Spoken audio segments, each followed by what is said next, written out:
fiz gestão por um tempo, assim, acho que até é uma coisa que. E agora em janeiro eu encerrei minha carreira como executivo. Eu voltei a ser só médico, então, de certa maneira, talvez eu abri o Y, abri o Pente, e depois optei por ser médico e outras atividades eventualmente parecidas. Mas como foi a decisão de falar assim, olha, mês que vem eu não atendo mais ninguém? Porque por mais e eu particularmente eu gosto muito da carreira do executivo médico. Eu acho que Uhum. assim eu nunca trocaria para algumas funções o executivo médico por alguém, sei lá, formado só em administração entre aspas.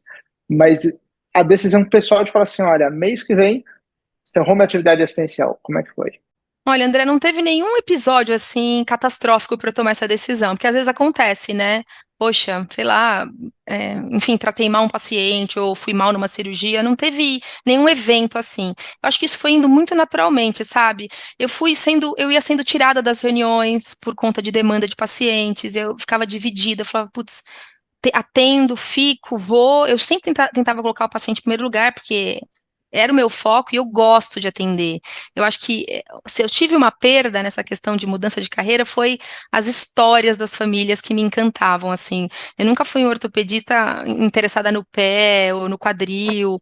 Né? Então, eu tenho esse perfil da pediátrica porque eu gosto de conversar com as famílias, entender aquele contexto.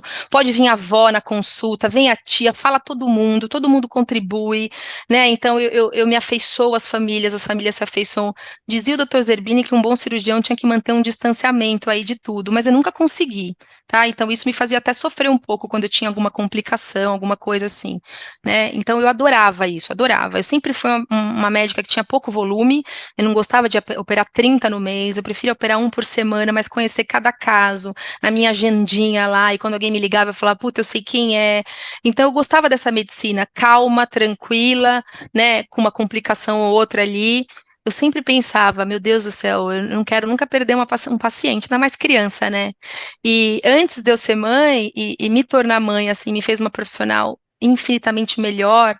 As mães me entregavam as crianças no centro e falavam, doutora, cuida como se fosse seu. Eu não entendia aquilo. Eu falava, tá bom, eu vou cuidar super bem, como médica. Depois que o Luca nasceu e a primeira vez que alguém me entregou, cuida como se fosse seu, nossa, aquilo me tomou o corpo. Eu falei, gente, agora eu entendo o que é tomar uma criança no colo e cuidar como se fosse seu, porque agora eu tenho um, né? Então, assim, apesar de todo esse lado que eu era super apaixonada, foi muito natural, André. Não teve uma data assim, sabe? Gente, ó, bloqueia minha agenda. Os atendimentos eu fui desmarcando o paciente, fui deixando de operar aos poucos. Quando eu vi, eu não tinha mais agenda, eu falei, gente, olha, a partir de agora não dá mais, né? Mas não teve nenhum evento que me fez fazer isso, foi uma coisa natural e foi uma decisão assim, alguém tá perdendo nessa história. E é o paciente que eu não estou conseguindo dar o suporte que eu gostaria. Porque operar e deixar o colega. A gente não tinha assim, a gente sempre teve um time aqui, mas sempre os casos foram de cada um, né? Claro que alguém podia ver um caso para mim, mas não era aquela questão, aquela lógica de time que se você tá, o outro tá, é a mesma coisa, né?